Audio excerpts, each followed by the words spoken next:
Good day and welcome to West Talk. Today is Tuesday, March the 15th, and we've got a great show for you. In the studio, we're going to be chatting with Richard Cormier, Outside Operations Manager at Marble Mountain, and Kevin Vincent, owner of Newfound Sushi and one of the first snowboarders to ever ride Marble Mountain. By the way, coming up this weekend at Marble Mountain, a fantastic concert. I think the biggest concert event to happen in Western Newfoundland, our home, in over 2 years.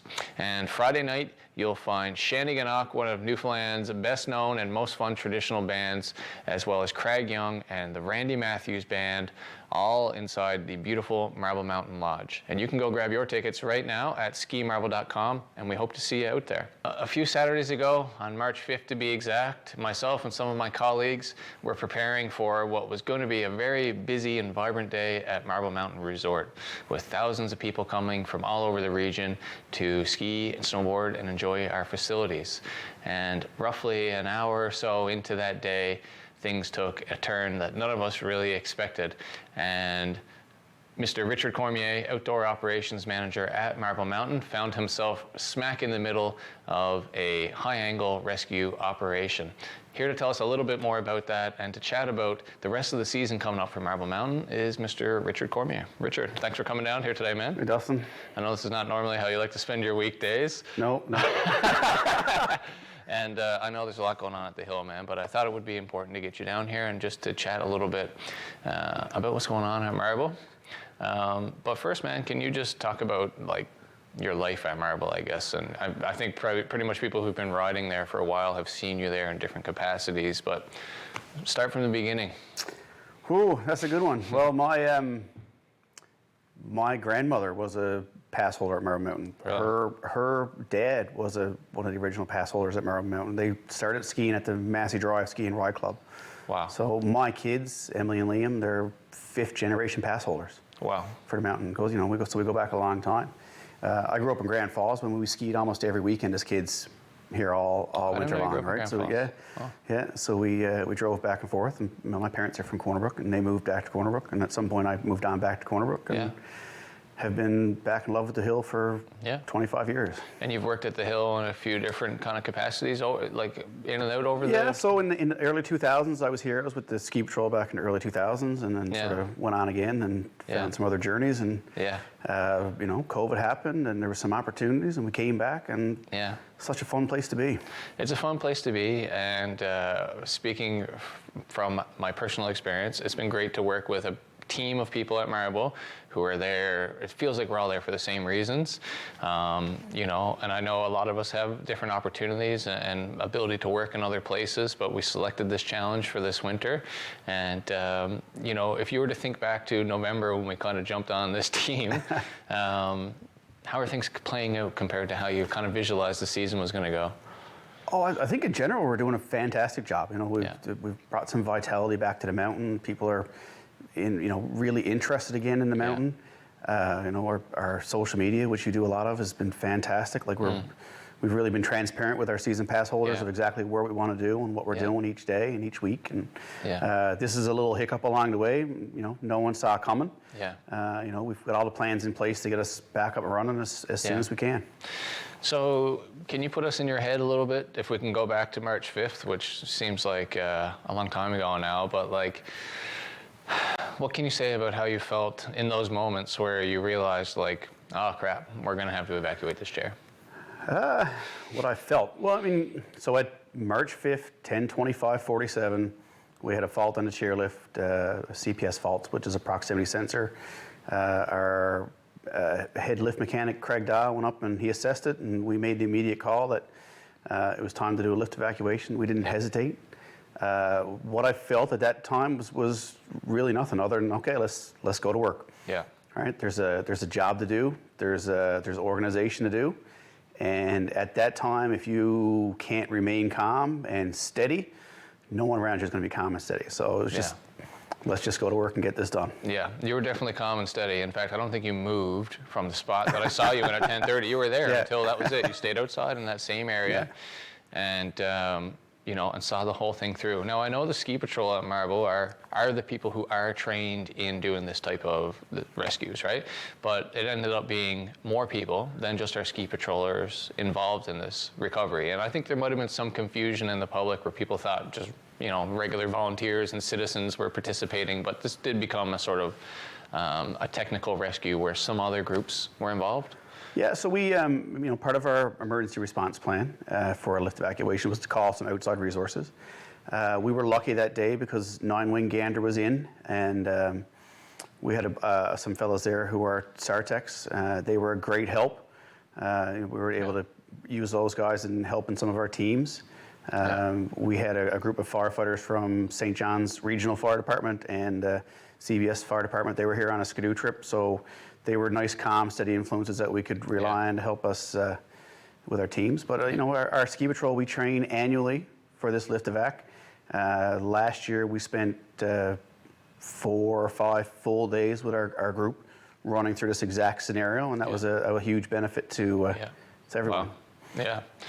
Yeah. Rich, you're not the type of guy to fluff anything up or mince words. You call it like it is, and that's been very helpful to us, in trying to plan and respond to the community. I'm finding it a bit challenging this week to sort of articulate, though, the technicality of what's going on at Marble and like what the status is right now with the lifts and everything. There's 2 different lifts. They both have very unique challenges. For the folks at home, can you sort of just give a high-level overview of like where we're at on these lifts and probably what people should expect in the coming weeks? Yeah, so we'll start with the Newfie Bullet. Yeah. That lift was put in 1988. We've spent a lot of time and a lot of money this year in trying to get that lift up and running.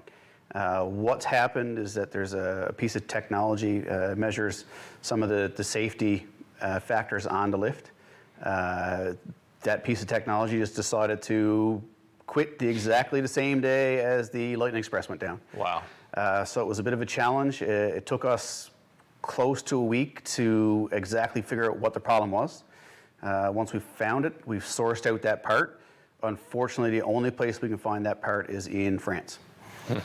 So that's been ordered, that's on the way. The timeline till we get it, 7 to 10 days, we're hoping. And the Newfie Bullet should be back up and running. Wow. The Lightning Express, we had a problem with one of our wheels on the end of our sheave assembly. This sort of just broke down over time. It's something that's regularly looked at. When the inspector looked at it late in the fall. Everything was fine. That wheel has been replaced. There's a brand new wheel on it. All the inspection has been done from our end on that sheave assembly. We've looked at it. We don't see any stress or any wear or any cracks. We've gone through all the chairs. By the end of the day, we'll have gone through every wheel assembly on the whole lift. And this is Marble's team right now? This is Marble's team at this, yeah. I mean, our number one goal is the safety of our staff and the safety of the public. Yeah. So we're not going to take any chances. We ran into some blips because basically almost all of my maintenance team got COVID. Yeah. All of our... That's a bit of a wrench in the works on top of everything, right? Yeah. All of our Pro Patrol got COVID. Yeah. So that really slowed us down for a week, and we just couldn't have the manpower to get done what we needed to get done. Yeah.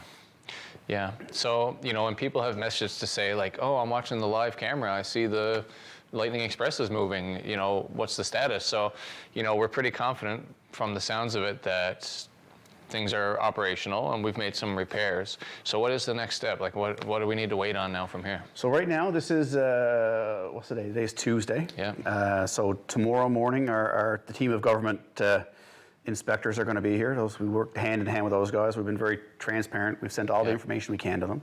They're going to be here and they're going to help us go through just to make sure that we haven't missed anything. Yeah. And then we can only go from there. And for people at home, can you expand on who these inspectors are? What type of inspectors it is that we're going to be dealing with here? So this is part of the engineering services within the province. There are lift inspectors. They come every year. They certify the lifts at the beginning of the year, and then if we run into a problem throughout the year or something that they want to come back and look, then they come back and have a look with us. And this is, correct me if I'm wrong, but this is the same sort of inspectors that inspect like elevators and basically anything that moves people with lifts or cables or... These same two guys that are coming are the same guys who do our Labrador Ski Hill and Clarenville Ski Hill.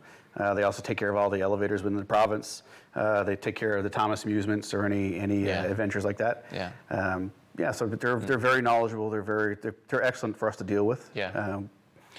Cool. So they're coming tomorrow on Wednesday, but really we don't know what that'll happen from there. Right? I guess there's a multitude of potential outcomes here, and it's really still hard for you to be able to say if we'll be on the go tomorrow afternoon or if we'll be on the go at all, right? Like. Yeah, absolutely. We don't know at this time. Yeah. We feel that we've gone through everything on the lift that we can go through.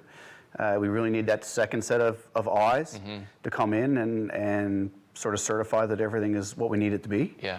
And then we can only go from there. So in theory, we could be operational for the weekend. Yeah. Or in theory, we could have anher couple of hurdles to go through. Yeah. We did bring in a third-party NDT fella out of Cape Breton. He came in and he X-rayed our whole cable for us. The whole cable. So the whole cable is done, and that's all been certified. That's fantastic. That was kind of one of our concerns. Yeah.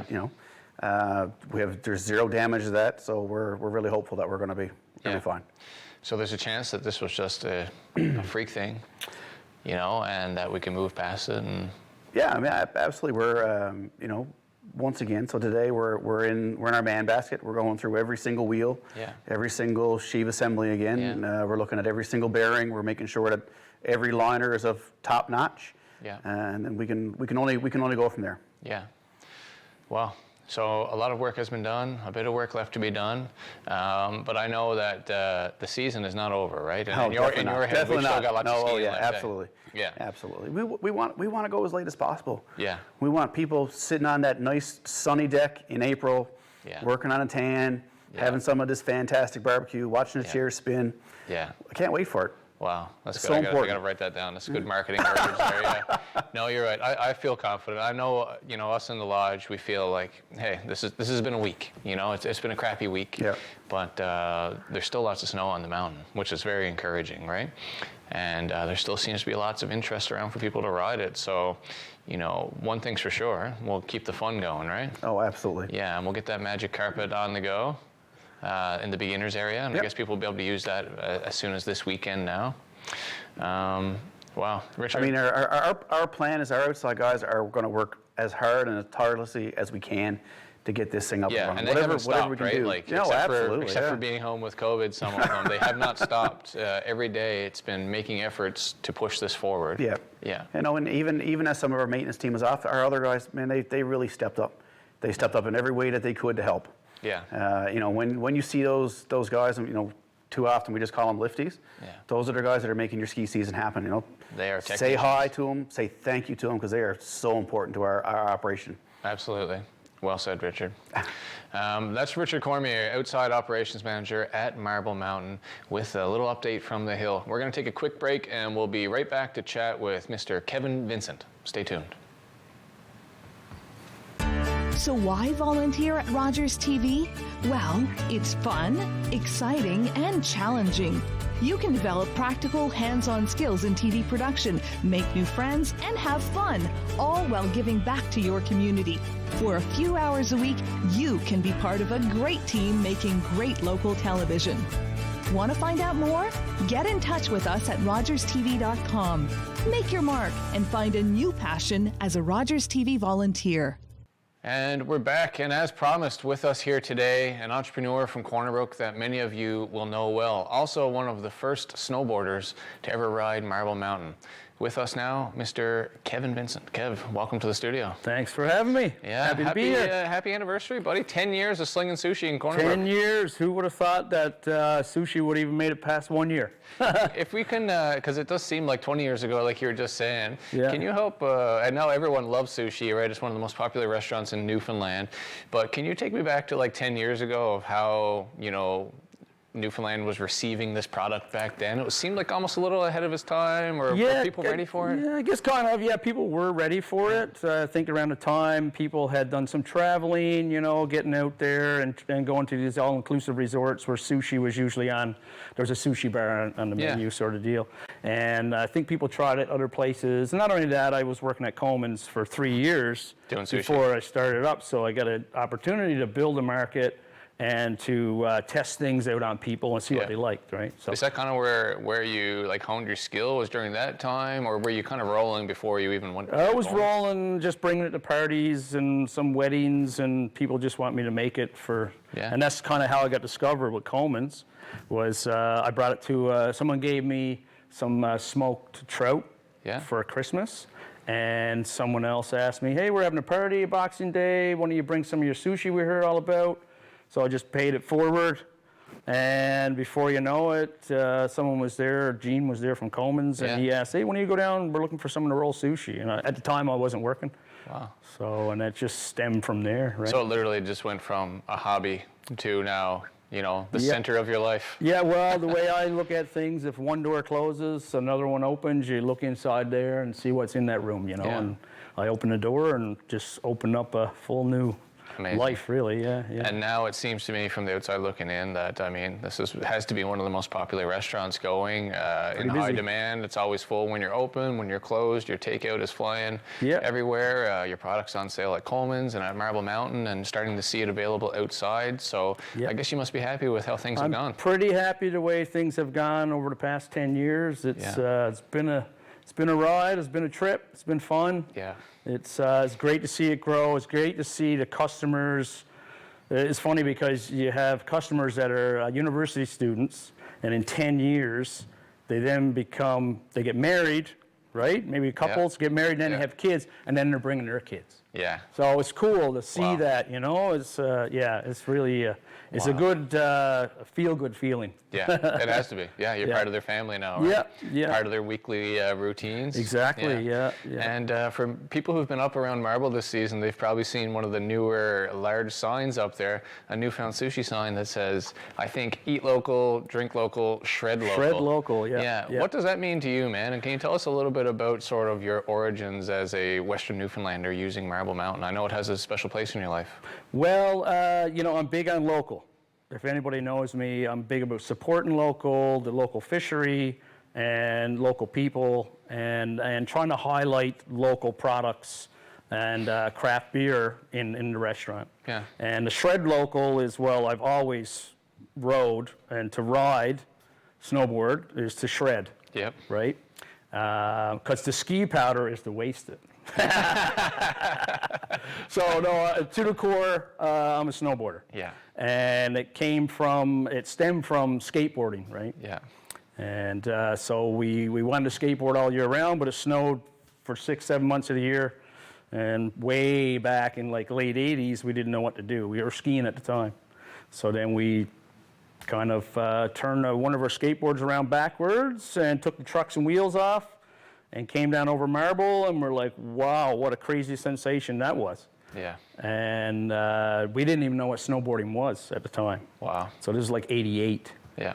And then we started building our own boards, and then the pro boards came out and got our pro boards, and before you know it, we're convincing Marble Mountain to let us on the hill. And yeah. Yeah. I mean, I was fortunate that you shared with me like a very detailed account of this origin story, which I know will be shared out through Marble Mountain in the coming months. Nice. About the exact origin of snowboarding at Marble. And interesting fact is, as things progressed, you actually became one of the people that would have to certify other wannabe snowboarders to be able to say, yeah, you're allowed to ride this hill, right? What was that called again? That was called the TAC Pass. Is an acronym for Terrain Accreditation Certification. Yeah. Yeah, yes. It was what was happening because all the ski hills were kind of fearful of snowboarders because it was this new sport. Yeah. And snowboarders weren't like skiers. And so they wanted to make sure that you could ride and control 3 consecutive turns and make a controlled stop and ride a surface lift, like a rope tow or a key bar or something. And that's it. And that was it. Yeah. Yeah, and it only lasted 2 years, and then they got rid of it. So. It's funny how skiers didn't really have to do that, though. Hey, you didn't have to prove any competency. You could just slap them on and go to the top. Yeah, you can come down and wipe out a bunch of people. It didn't matter. But snowboarders, where it was new, it's new and scary. Yeah, and then what happened was it started out west, you know, like the United States and Canada, and then it came across that way, right, in terms of growth. But all these other ski hills start just dropping this TAC Pass thing. So Marble ended up dropping it after too. So Kev, like you've been around a bit, you've rode outside of Newfoundland. Mm-hmm. What do you think about Marble and what it offers to people here locally? Like, do you think it's received in the way it should? Do you think people know what we have here? They don't realize. Yeah, they can't, right? I don't think people realize how good we have it. Like, we are so fortunate. For one, we got a ski hill that starts basically 6 meters above sea level. Yeah, which presents its challenges. Yeah, it presents its challenges, but anywhere else in the world, you wouldn't see a ski hill 6 meters above sea level because it's usually just don't snow at sea level. Yeah. Right? Yeah. It's usually you got to climb miles and miles up a mountain road to get to the top of a ski hill or get to the top of a mountain, and that's where the ski hill is. So, and to have a lift that runs right out of our town, Brook, where I'm from, I mean, out of my backyard, like, you know, anywhere from Corner Brook, you're just 5 minutes and you're at Marble Mountain. You get on a lift, and as fast as you can get back down, you're back on the lift again. Yeah. Very little lineups. Maybe on a busy Saturday or something might be a bit of a lineup, but midweek, there's nobody, and you can just make laps. Like, you could have all your skiing done, and your legs would be tired and spent by 12 o'clock, right? Like 2 hours, and you're pretty much done. So we're really fortunate that way. Yeah. In terms of terrain, like, we got some of the best terrain around, like east of the Rockies, but like it's very challenging terrain, but then there's some mellow stuff too, so it's a really good mix. Yeah. A little something for everyone. A little something for everyone. And Kev, you've spent a lot of seasons at Marble. You've worked at Marble. You've just been in and around it all, and of course, right now this season, it seemed to be, from my perspective, a fantastic season. And now, of course, this week we're down. We're having lift issues. But this seems like stuff you've probably have seen before in different ways over the years. Like, what's your take on what's going on this year? And, you know, how do you feel about it as a user of the mountain, honestly? I'm so hopeful this year. It's like the most hopeful I've been for Marble Mountain in a couple decades. New management, yourself, Richard Cormier, Richard Wells, you know, and all the outside team. You guys done a fantastic job this year. And for what you've been dealt and thrown at you left, right, and center in terms of rain events and lifts being shut down and this and that, and the snowmaking was great this year. So I'm really positive about Marble Mountain and what it's going to bring. Yeah, and you've definitely had some inputs, you know, into the season and been pretty helpful. You know, you came to us early with the suggestion of snow farming, which you know really made sense to us. And for those at home, this is a passive way to make snow without using snowmaking equipment, right? Basically catching wind-driven snow, which we were able to implement this year and had some you know good results. And what would you love to see happen at Marble? You know, is there anything else that you think, or you know, in terms of this season, what do you think we can do? To try to bring this all home and bring it together here. Well, I mean, you guys are doing a great job so far. So you've been bringing it home, bringing it together. Everyone is positive about Marble. There's a new energy. You just keep doing what you're doing. I just keep going the way you're going. I mean, unfortunate stuff happens. That's it. And we got to deal with it at the time with the lifts or whatever. And as soon as the lifts can get back up and running, then we're good to go again. You guys are doing a fantastic job up there, man. Appreciate that. So, like, and if it wasn't that way, you would tell us too, right? I would. Yeah. Yep. Because you have to. Because the team this year are open and transparent. You can see through all of your social media. Every time you post, you guys are open and transparent about what's going on all the time. So, which is great, and people want to see that. Yeah. And I appreciate that, Kevin, man. And this is a big part of the reason I wanted to have you here today, is because I think people know you enough in the community and respect you enough to know that if you didn't feel this way, that you would also express that to us and to the public, you know, because we all have to sort of pay attention to what's happening at Marble. It kind of belongs to all of us, and it's okay to be passionate about what happens. So yeah, I really appreciate that sort of input from you and that encouragement, really, that we kind of need right now. Yeah, no, like I say, you're doing a fantastic job, and I'm sure that you have a great team in place. Yeah. You're not just bringing you're all local people. Yeah. That are working there. In the past, it was bringing in somebody else, because we always thought that somebody else from outside of the province knew more about the run of ski hill than we did. Funny, huh? Well, you know, so, and it's never worked out. No. So I think we're on the right track, and certainly it's been awesome working with you. And I think to the people who are paying attention to Marble, they're going to see yourself and Newfound Sushi get more involved in some of the happenings that are happening at Marble. And stuff planned. Yeah, some things coming down the pipe that'll be dropped on the world very soon. Pipe? Pipe would be nice. Pipe? Did someone say pipe? Funny. Kevin, man, I want to thank you so much for coming down here today. I really appreciate your time. Congratulations on 10 years killing it at Newfound Sushi. Thank you. And hopefully we'll see you at the mountain this weekend. Hopefully. Hopefully. Yeah, man. Awesome. That's Kev Vincent, owner of Newfound Sushi, one of the first snowboarders ever at Marble Mountain Resort. We're going to take a quick break, and we'll be right back to wrap this up. Stay tuned. So why volunteer at Rogers TV? Well, it's fun, exciting, and challenging. You can develop practical, hands-on skills in TV production, make new friends, and have fun, all while giving back to your community. For a few hours a week, you can be part of a great team making great local television. Want to find out more? Get in touch with us at rogerstv.com. Make your mark and find a new passion as a Rogers TV volunteer. That's today's show. I want to say special thanks to Mr. Richard Cormier for finding the time to come down and chat with us today. He certainly has a lot spinning right now in his world, as well to Mr. Kevin Vincent to come and tell us how it is and his thoughts on operating business in Western Newfoundland and being a rider at Marble Mountain.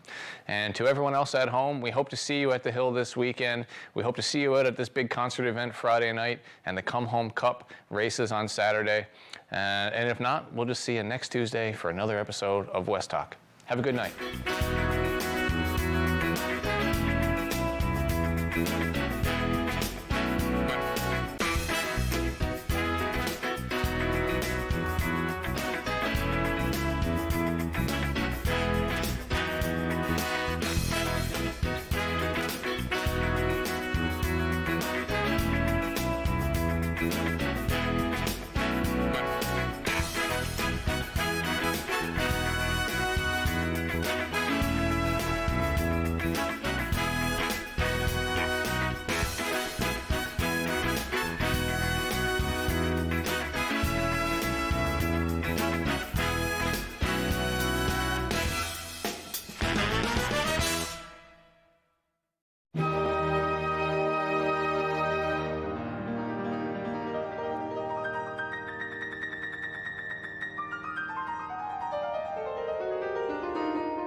If you have a comment about this program, we'd love to hear it. Email or call us, or send us your feedback through social media.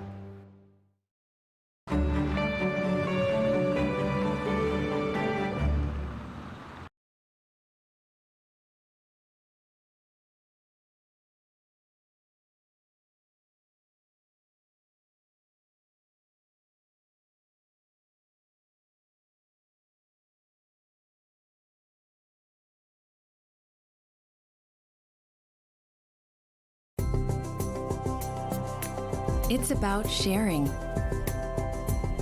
and caring. It's about doing. I'm Carol Baskin. Does the name Joseph Maldonado Passage mean anything to you? He is a psychopath who wishes me dead. Documented animal abuser, Joe Exotic. We're coming for you. You have no idea what I'm willing to do for my animals. I really feel like I was put on this earth to rescue cats. I've had to fight for everything I got. So it's war. It's war. Joe vs. Carol. Limited series Wednesday, March 23rd, only on Showcase.